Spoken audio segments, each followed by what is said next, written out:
Good morning and welcome to Powered by Age. We are Canada's longest running podcast where seniors participate, help bring the topic, suggest the topics, and where we work toward the goal of creating not only an age-friendly city, but an age-friendly world.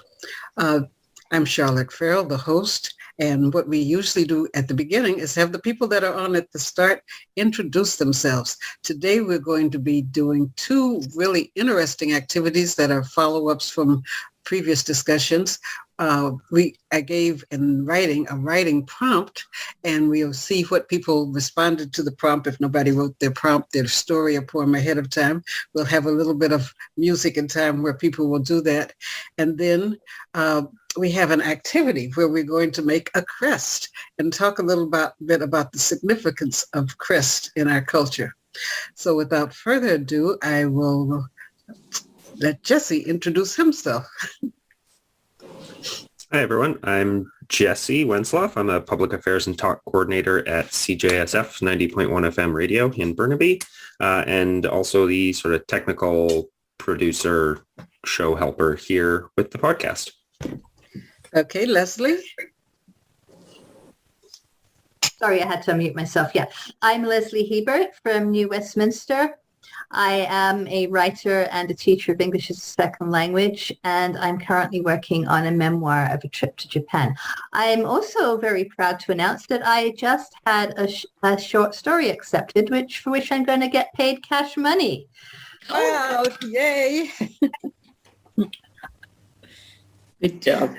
Okay, great. Delsa? Yes. Yeah, I'm Delsa. I work in hospitals. I didn't mention that. I work in 7 hospitals in Ontario, 7 hospitals. And then after that, after I retired, I became a certified yoga teacher. Right, and we're going to be drawing on your yoga skills as we go through this. You don't forget. Ramona? I am Ramona.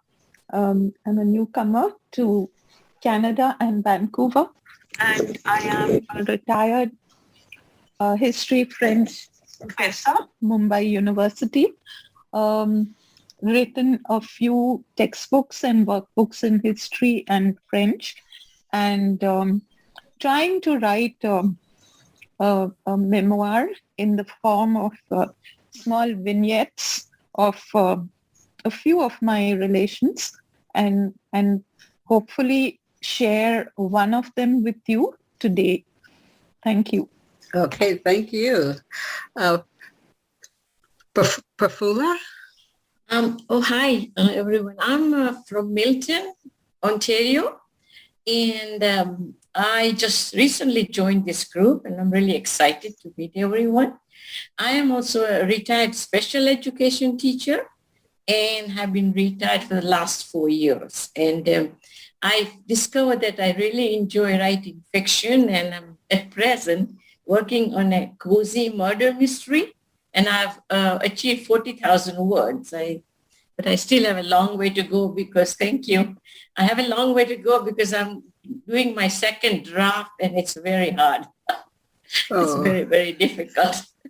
But I'm persisting, and I think that's part of it all, right? Keep going. Right. All the time. Profula. Yeah, I just want to mention Profula is a great writer. Wow. Oh, yes. It is a novel. We'll be getting samplings of so many people's writings with the activities and things we have coming up this month. Nancy? Hi, I'm Nancy Sinclair, and I live in Nanaimo, beautiful Vancouver Island, and I'm a podcast mentor with Powered by Age and have an avid interest in writing and photography and the great outdoors. Thank you. Thank you. Neall? Yeah, hi, I'm Neall Ryon. I'm a poet, a writer. I'm published on Amazon, and also I'm part of the Kindle group, so I am available on Kindle, and it's a book of 60 poems and 3 short stories, and I'm pleased to say I know it least a few have been purchased. So I'm happy to have. The idea is I want my words out into the world. And if they help anybody, that's wonderful. And if they don't, at least they can listen to some interesting poetry. It's a wonderful mission statement. I have shared and will be in one of the upcoming activities sharing a workshop on writing tribute poems. October 1st is International Day of Older People. And it's also the anniversary for Powered by Age. We were 1 year old last year, so on October 1st we'll be 2 years old. So some of the activities that we're doing leading up to that will be around, celebrating that accomplishment. Okay, so now in the invitation to the meeting, there was a prompt that I sent that is that a 7.5-year-old child and their 75-year-old relative are planning to make a lunch to take outside. And so your challenge was to write what you think or how you think their conversation will go. So did anyone write something to that related to that? Leslie. Okay, would you like me to read it now? Yes. Okay. It's called A Picnic with Nana. I love you, Nana. I love you too, Lucy. Come and give me a hug. I'm so happy to see you. It's been such a long time. What should we do together this afternoon? Let's have a picnic. What a great idea. What should we pack our picnic in?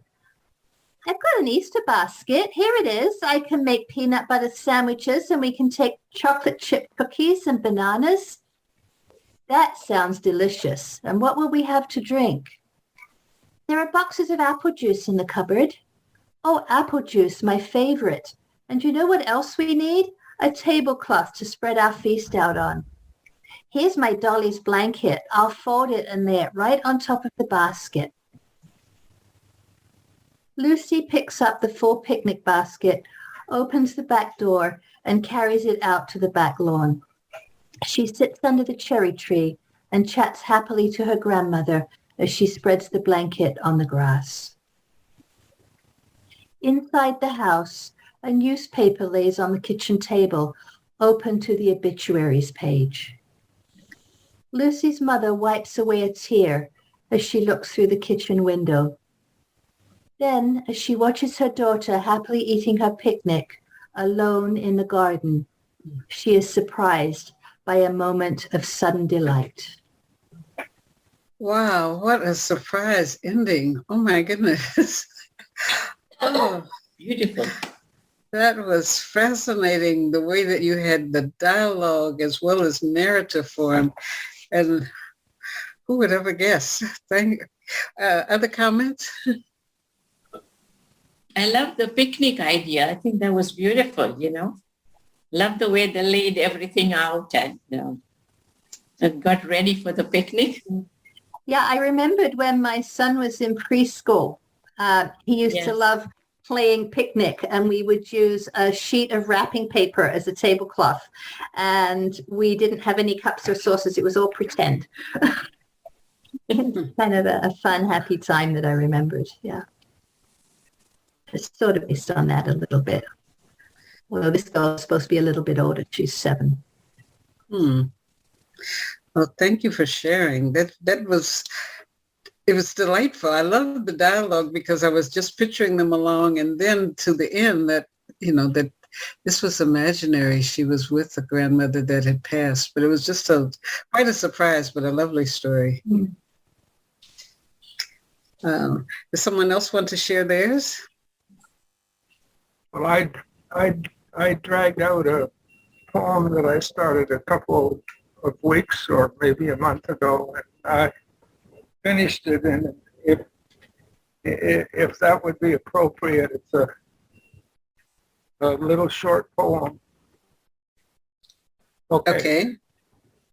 It's called The Yellow Umbrella. In the gloom of the morning clouds set the mood of the day. I sat at the bus stop, huddled against the cold morning wind, bemoaning the fact the gray gloom permeated all. It had rained all night and settled into a drizzly morning mist, occasionally expanding into a miniature cloudburst that chilled the bones and mimicked the heaviness that gripped my heart. The useless effort with diet and exercise to regain my health, the frustrating and seemingly impossible task to achieve my financial goals, the gloom of the day was a perfect match for the resident misery in my mind. Down the street, a ray of yellow sunshine emerged from the swirling morning mist. A bright yellow umbrella carried by a child of indeterminate age, dressed in a bright yellow raincoat with matching rain cap and boots. A miniature version of a warm, loving sun, intent on stomping up the biggest puddle splash possible. And as she splashed, she sang, "Sing a song of sunshine. Be happy every day. Sing a song of sunshine. You'll chase the clouds away. Be happy every moment, no matter what you do. Sing a song of sunshine and let the sun shine through." Splash, splash, splash, she splashed her way down the street.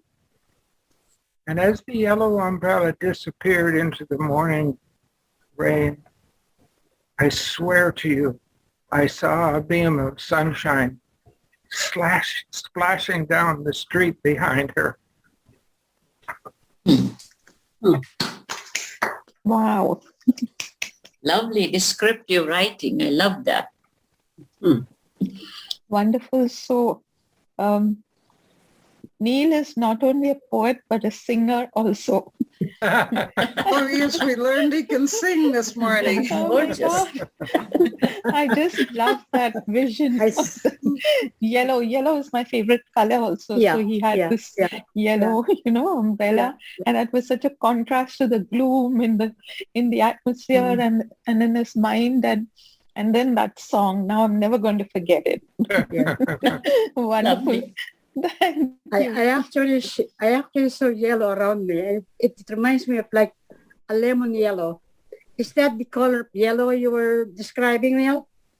A lemon yellow. There's many shades of yellow. At the very least, the outside of the lemon.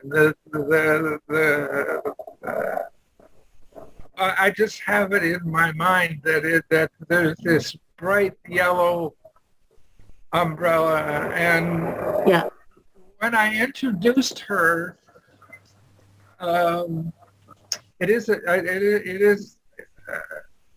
a child of indeterminate age, but it's still a young child. And when I introduced her, I heard the music, so I sang it. It's so sweet. Is that down the street, a yellow sunshine emerged from the swirling morning mist. A bright yellow umbrella carried by a child of indeterminate age, dressed in a bright yellow raincoat with matching rain cap and boots. A miniature Neall, of the warming sun. Yeah. Sorry, I'm not, I can't say that. I don't write poetry, right? When you say indeterminate age, was that conscious that you don't want to tell the age of the child? Like, why is it that you don't want to tell the age of the child? Everything about her is indeterminate because she's magical. Okay. She appears out of the morning mist and she disappears into the morning rain. She is an apparition, if that's the right word. Okay. She's magical. So she could be 80 years old. Yes. But she's not. She's a child of indeterminate age. Yes. And she sings a song. Sing sing a song of sunshine. Be happy every day. Sing a song of sunshine. You'll chase the clouds away. Be happy every moment, no matter what you do. Just sing a song of sunshine and let the sun shine through. That should be our PBA Powered by Age theme song. Well, I was just going to say, Jesse, because one of the things in our notes and plans is to add more things to our spins. You know, on the website, we have this stories, poems, interviews, and novelties. So there's a novelty. We have this song. So maybe, Neall, you can make a time to talk with Jesse so he can just record the song and that can go on our website. Okay, did anyone else write something for the prompt? I have something similar. Okay. But if you don't mind, it's not exactly, the scene is a little different. That's fine. Is that okay? But it's about two different generations, basically. It's very perfect. Young and older person. So I wrote this a while ago, so I'd like to read it out, and comments are welcome. Okay. So this mine it's a theme of letting go, basically. So she held his little hand in hers, not willing to let go. He was 3 years old, and today was his first day of preschool, his first taste of life away from the sanctuary of his home. They had been inseparable all these years, clinging to each other, laughing, joking, snuggling in bed, safe and protected in each other's arms. She had fed him, changed his diapers, kissed his tears away, pacified his tantrums. She thought her heart would burst with love and happiness as she watched him lick his first ice cream, his eyes shining with joy in a smile so beautiful that it would melt your heart. She squeezed his hand and he winced. "Mama, it hurts. Let go." She looked down at his curly head and stroked it softly. He was dressed up in a white shirt and black shorts. She had pinned a bow tie on his collar. His shoes were shiny gray and he carried a small knapsack on his slender back. He kept tugging at the straps, twisting and turning, impatient to join the other children gathered in a circle. But his mama won't let him go.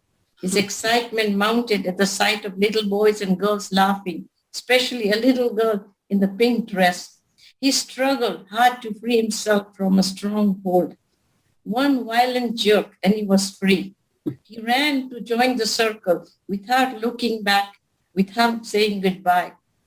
She looked on with dread and anxiety, her heart sinking as she saw her little boy enter the school, his first step into another world. She wiped away her tears and went back to her minivan and settled down at the wheel of the car with her coffee and a favorite book. She sat there waiting for the school bell. The time dragged on and eternity stretched into a fathomless speed, except for the gentle rustle of the leaves and an occasional scurrying of a squirrel. It was deathly quiet in the parking lot. Her ears ached for the sweet sound of the school bell. When she finally heard it, she sprinted out of the car and hurried towards the entrance. He flew out of the door with other kids and ran straight into her arms. He kissed her on the cheek. "Mama, I really missed you." So, Wow. thank you. Well done. That was so nice. So descriptive. That is, my grandson is 4 years old, and I wrote it a couple of months ago, knowing that one day my grandson was going to go to preschool, and I knew how I was going to feel about it, Forget about his mom, right? But so I wrote it from my perspective to see what it would be like, what would you like to send your little child to school for the first time, So, thank you. Yeah, I saw, we're going to be producing books here because we have audio books that's going to be coming and then little books that will be coming. The tools, there was another tool Adobe showed of Illustrator. When you're not an illustrator, an animator, tools that you can use to illustrate stories. So that was really great from a different perspective, the mother, because almost all the stories are always about the child that's crying. And so that taking us into the sentiments and feelings of and that line her ears ached for the sweet sound of the school bell. I mean, I've never really thought of it quite that way. That was beautiful description. Thank you. Thank you. I just loved it. And I wrote it because that's how you feel, like you just, I don't know what it's like. I guess my daughter's grown up now, but my grandson is a little kid, so yeah, it's the same. It took me back to when my kids started preschool.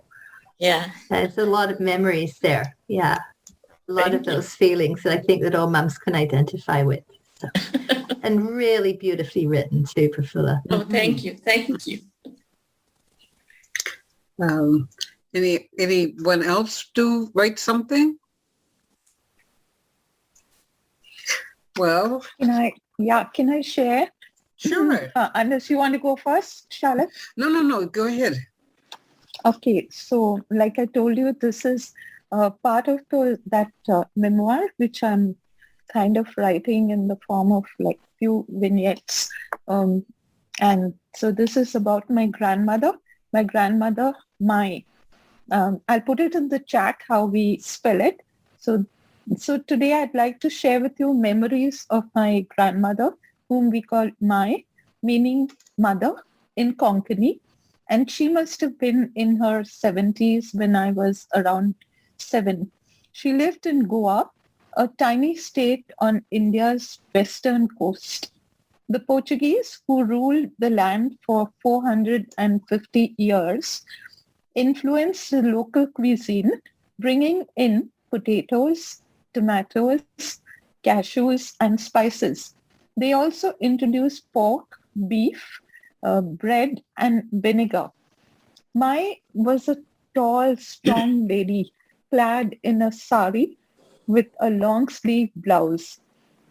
And what I used to find very fascinating on my summer vacation visits there was her storeroom. This was a very magical place with tall ceramic jars of pickled fish and raw mango slices in brine. There were chains of sausages and bunches of onions hanging from the ceiling.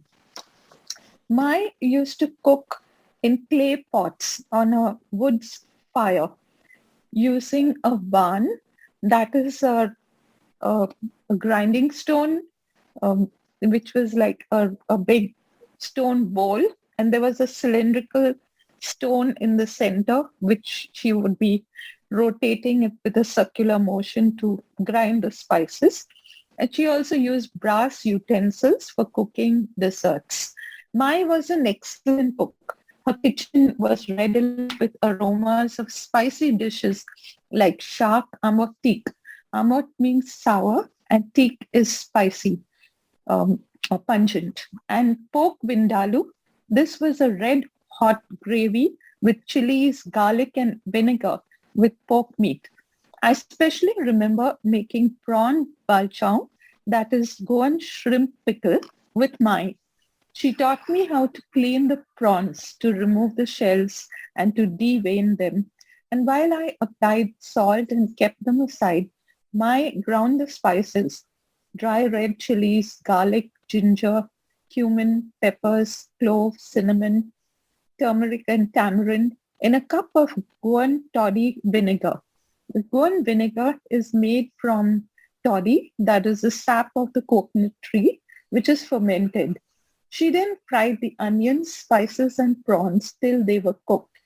I kept an eye on the red Goa rice, which was bubbling in a clay pot at the side, and voila, our lunch was ready, rice and prawn balchao.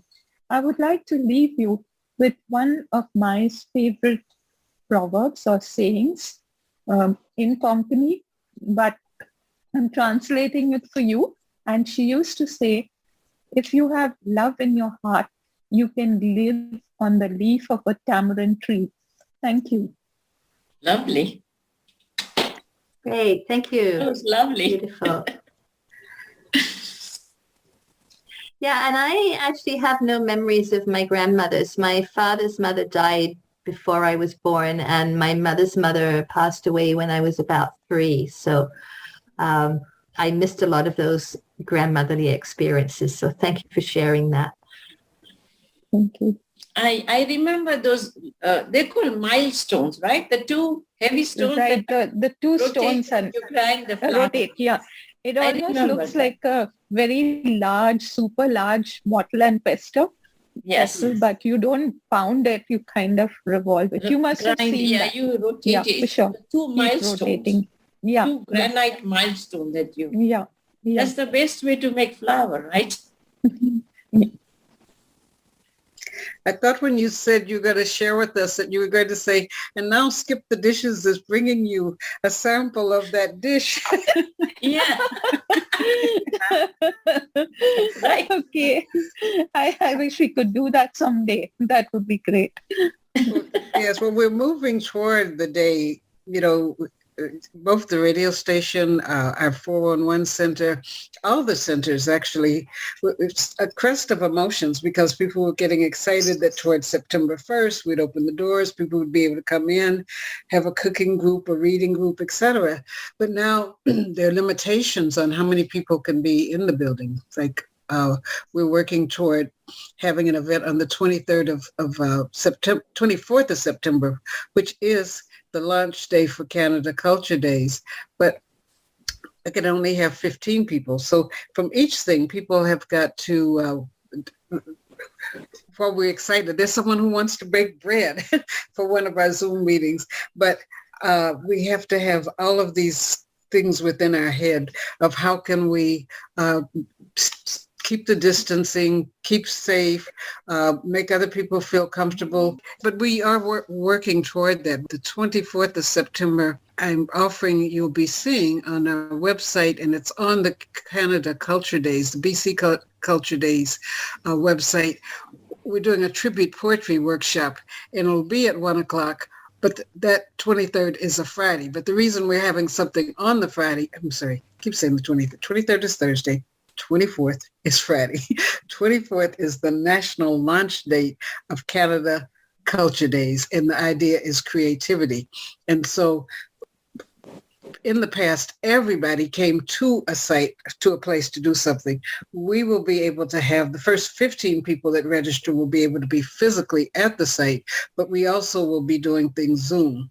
So you who are regulars will get some practice in doing things where it's for the dual medium of people who are, 5 or 6 people who might physically be there, as well as the people that will continue to be with us on Zoom, because we don't have a plane to send and pick Delsa up and fly her in 3 hours early from Ontario. So we will continue with our stories and recordings and doing things to be live, but we'll also be experimenting with ways to do things where people are physically there, including having food. So we'll work out how can we have a reward? Who will sponsor us in sending a taste of whatever we're talking about to people so they can enjoy it on the day that we are having it?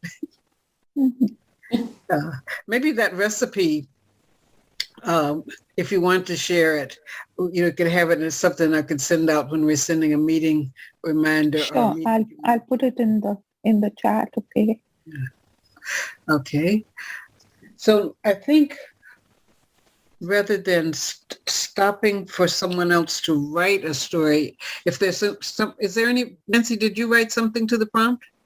No, I didn't, but I'm certainly inspired. Okay, so I'll give you your ones. These are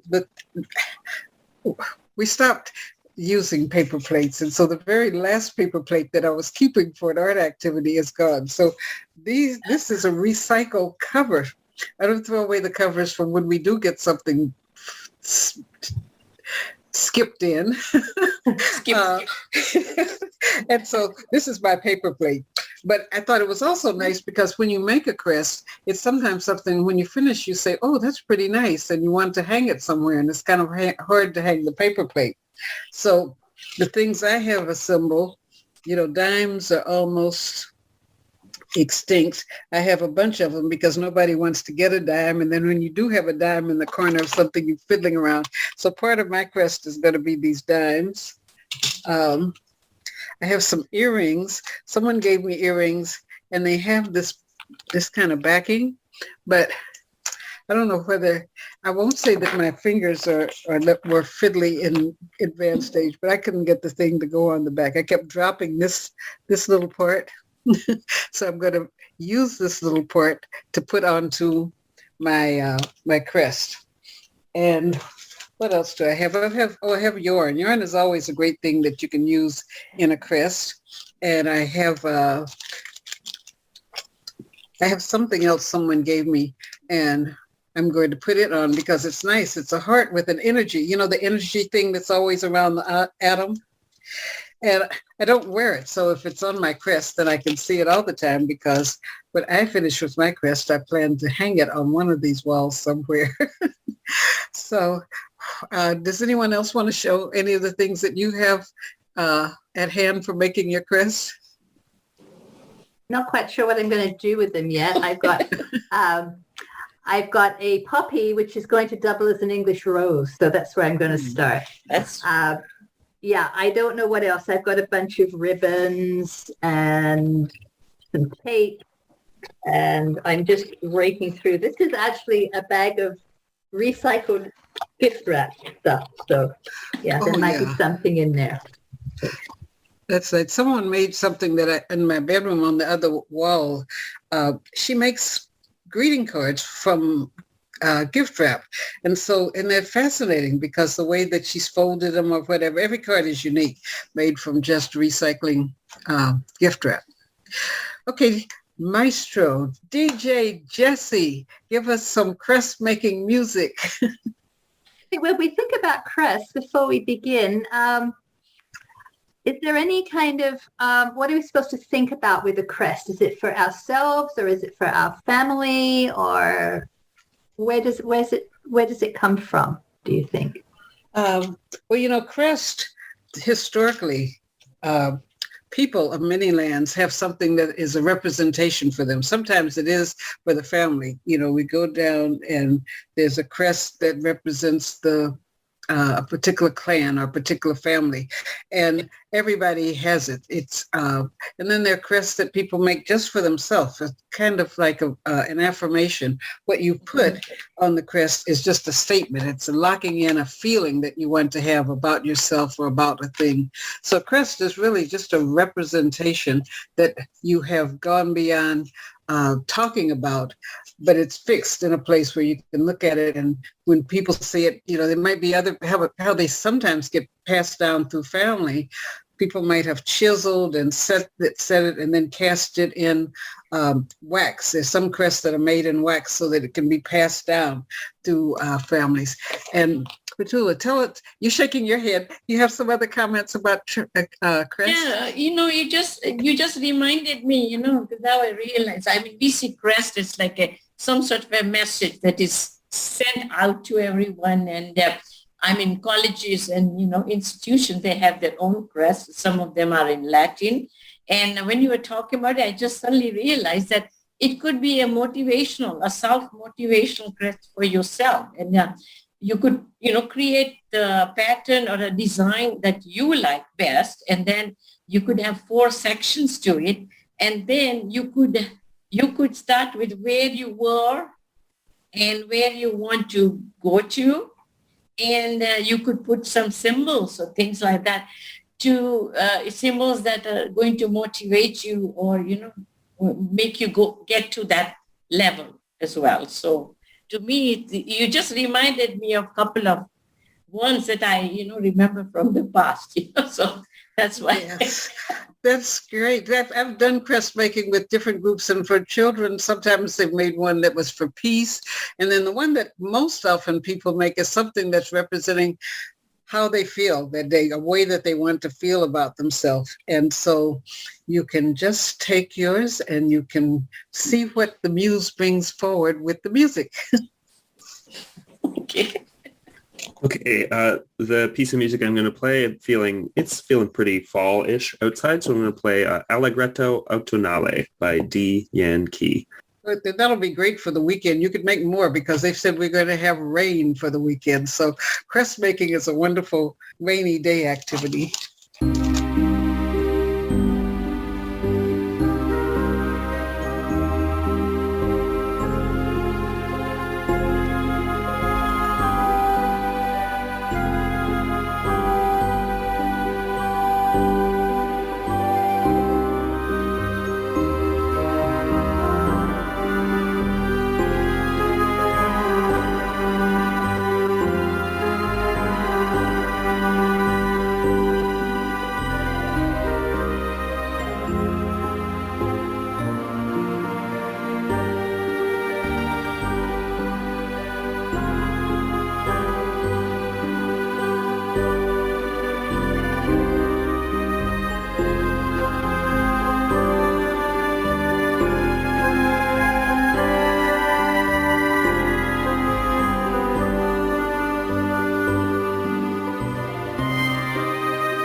craft boo is a great thing to have.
This is a great intergenerational activity too, because once you make yours, there might be some younger or older person that gets inspired to make theirs or wants to make one with you.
In about another 4 minutes, we'll start describing what we have, where we are with what we've got, and what we're doing.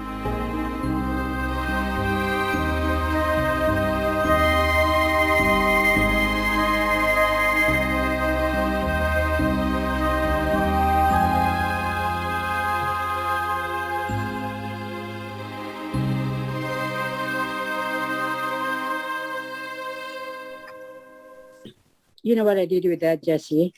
I closed my eyes and I sat still and I did visualization, like any good memories in one of your holidays or in the park, sitting on the bench. It was coming. Nice. Nice. Yeah. Just close my eyes and really get into it and take it to the heart. Nice. That's great. This next one is called Waves at Dawn by Ben Nestor. Yeah.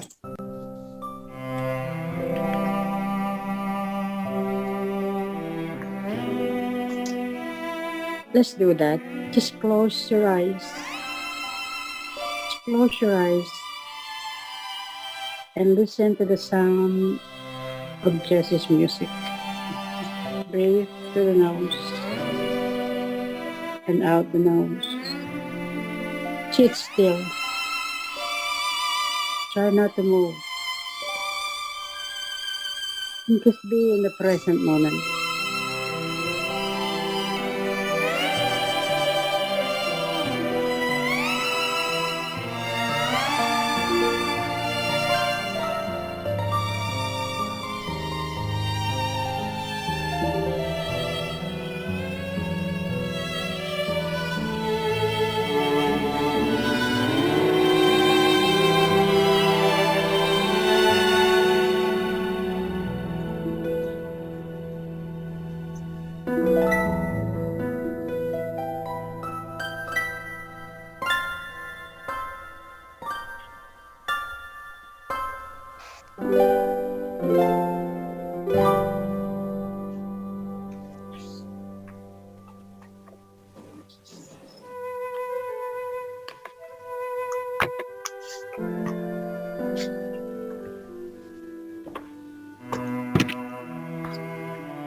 Okay, I think we'll fade down into being ready to share.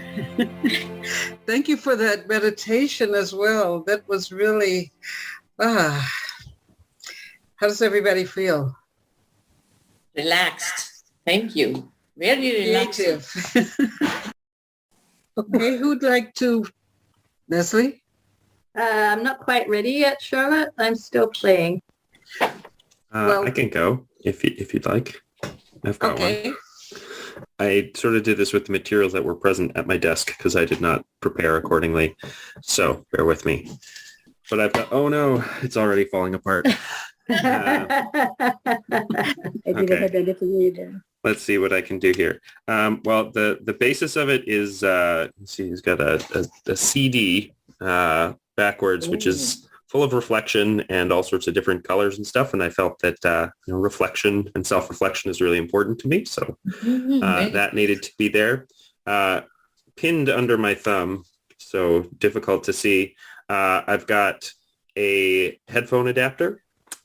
You see here, which is for my my radio and audio side of things, crossed with an upside down Lego battle axe, which is at my desk for some reason. So that's to represent my inner child and my unrepentant love of fantasy novels. And I've got these two, I think maybe supposed to be roses, crossed to represent my relationship with my wonderful partner, Katie, a big part of my life. Can you put that a little closer to the camera, Jesse? Sure, yeah. And then in the middle, a whole bunch of my cat's hair because it's everywhere, and also I love her. So. Oh, that's wonderful. Wow. Yes. You did a lot. You didn't do anything because I wasn't prepared to. Nice, I like that. With this little, Okay, who's next? Hey, well, I can give it a go here now. I was just tasting on. Okay, so I had a very That's small beautiful. plate. So as I said, the poppy here is substituted for an English rose because that's what I am. Okay. Yeah. This is a little seashell ornament that was made for me and gifted by a lady when we visited Japan, the lady that we stayed with. And for me, it's memories of travel. It's also the ocean. Because it's shells. So I come from across the ocean. So at the bottom here, a little bit of an effort with green masking tape here. It's supposed to look like ocean waves with foam on top made out of cotton wool, but that didn't quite work. And then a heart because love is so important. And it's a purple heart just because I thought I needed a different color. So you've got red, green, and purple there. And then I just surrounded the whole thing with a ribbon. There you go, with the bow at the bottom. so creative. Oh, Pretty. Beautiful. Very nice.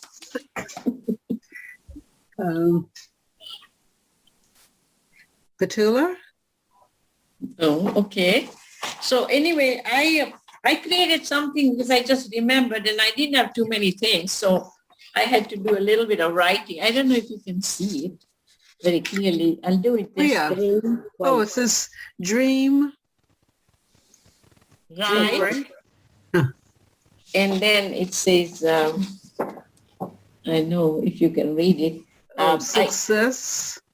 Persistence is secret to success. secret to success. Persistent is secret to success. So this is, and that's all I had crayons. I didn't have anything else with me. But, this is going to be my thing. I'll keep it in front of me when I sit down to write. And when I get a little discouraged, I will, put this right in front. and look at it all the time, because first you need to dream about things. Yes. And then you to put those things in writing. And then you have to remember that you have to keep persisting at it. And then it'll finally get you somewhere, So some kind of a success. So, Profula, it's Dream White. WHITE, Dream White. Right? Dream right, I think. Yeah. Dream right, sorry. Right. Dream, White. first you dream, then you write and about then write. it. Okay. Mm-hmm. And then success comes if you keep persisting at it. Okay. And I was trying to draw a bird here. Sorry if you can see it. I was trying to draw a bird here, but it turned into a little hand, so I just left it as it is. If you can see it very clearly, it turned into a little hand. But it's okay. Yes. Beautiful. Very inspiring, Profula. And I also took a tip from you writing because it made me remember those. You remember in school in India, we used to have those badges with the school's motto there in black. Yeah, I remember. Like Yes, you said, right. Like, ours was love of light. So I took a cue from you, and I didn't have too many things around. So I've used a picture, and I've just put in whatever one of those mottos. And I wonder whether you can see it. Can you see it? Yes, it looks pretty, the picture. Wow. That's all I had with me. So Yeah. I have this love of life kind of. Hopefully it has everything in it. Something to eat and play and looks colorful. Nature and that's it. Looks very colorful. Simple. Yes. Simple. So much better than an emoji. It's your own emotional statement. Right. True. That's beautiful. Thank you. Delsa? Like I said, I didn't do anything. So I just closed my eyes and meditate. And you helped us to meditate also. That was I'm not great. good. I'm not good in those. Thank you. I will make a fool of myself if I even try to do one of those. I don't even think how to start. Good for you, Delsa. You really, Delsa went to sleep with your music, Jessie. What did she say?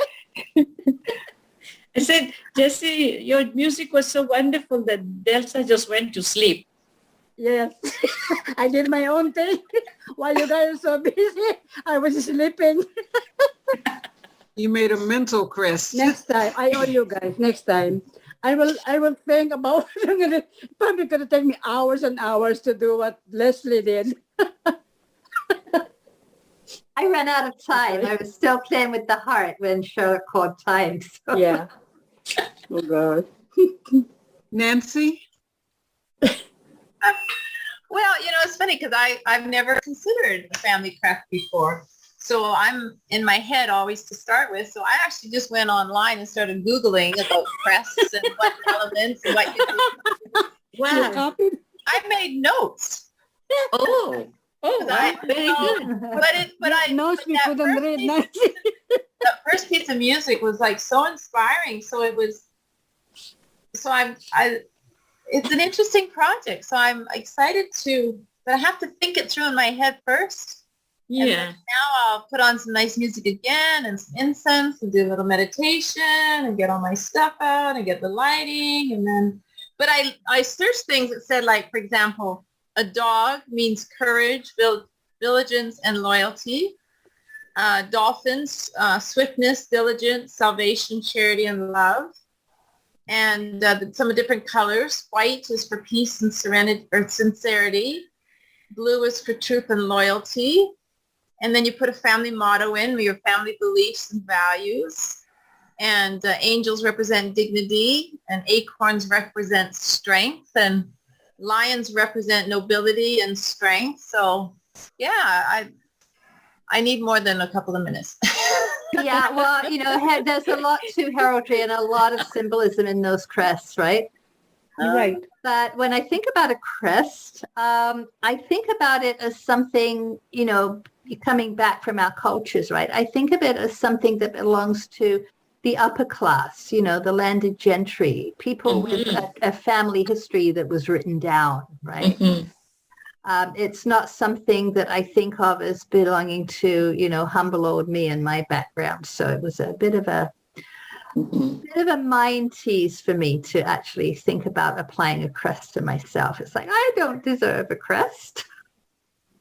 Well, it's interesting because I'm adopted. I don't know anything of my natural family, my family of origin. And actually, even with my adopted parents, one was British and one was Scottish background.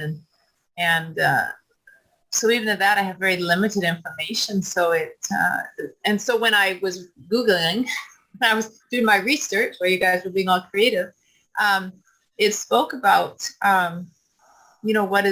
what are those values? What is the background that you want to pull into it? So it's interesting. I'm quite intrigued with it now. Archaeologists, I've been watching, sometimes I fall asleep and I wake up and there are these interesting archaeological shows, and someone was doing new digs in different parts of Africa and just showing symbols. I mean, it's a symbol, but that people had symbols of what their group stood for. And then there was a group that there's a piece of land that they couldn't, this was switching from Africa to Ireland. They were showing a place in Ireland that now was all grassy, but hold on a minute. Yeah, and I'm actually thinking like the First Nations totem poles actually fulfill the role of a crest too, because they represent family. And family I remember the crest symbol as on a jacket, right? Of the students, like Harvard College and Eton's College, and then we had a crest too, and it was in Latin. And I guess as kids, we didn't even know what that meant until the teacher told us what that meant in Latin. So, yeah, our school had a crest too, and it was a fairly new school, so they had to design a crest. Yeah, and the school was located near a place that was called Potter's Field, and apparently there used to be a pottery on the site. So the school crest actually had a pot in the middle of it. It came from the local history. Oh, wow. What is it, Neil? This is my family crest. It's a gargoyle. Wow. On the Cathedral of Chartres in France. And I love this creature. He's telling us our future. Wonderful. That is amazing. Is there a story behind all that? That sounds very interesting. I've been blessed with travel. I really, really have been blessed with travel.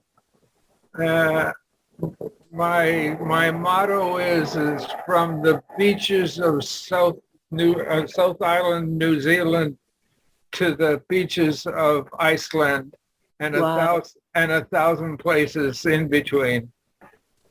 This is my crest, and it's dimes. The dimes, I've found dimes have on one side there's a ship, and on the other side there's a woman. And I love water. And Oh, wow. we're doing a lot about women's heritage and rights. So I'm surrounded, and money. But one of in my career is to make more money. I've sold a few things. I sold a show and I've sold a few things, but this money is circulating around in this new crest. That's nice. It reminds you. And then in the center is a heart. I write some of my poetry. It's called HeartCentered Poetry. And someone gave me this, and I just read what was on the card. And it says, hold on to a precious star heart, and know that it's for light and love to lead the way. Think star heart. Yes, indeed. So I'm going to put this where it is leading the way out of my bedroom. So it's always leading to something that's heart-centered. But I want to thank each of you for participating, having something wonderful to share with each other about their work, and just looking at this as another kind of activity that elicits creativity, whether it's writing, whether you have something that you are just need to take a break from all of the pour-ons of bad news closings, whatever it is, that you can sit with some things that, look at what you found in 10 minutes or overnight to make this. So it's not very complicated, but it's something that can be very significant for you, either with a an affirmation like what Profulas wrote, a statement of faith, or just something that is a guiding light, or something that gives you happiness and amusement, like looking at the family pictures. So thank you so much for taking part today. And so I won't sing a song. I'll just say now it's time to say goodbye to all my friends and family, and I will see you again next week. Thank you for your beautiful work. Thank you, everybody. Thank you, everyone. For all your creativity. Bye. Thanks, everyone. Bye. Thank you. Bye. Thank you for the music.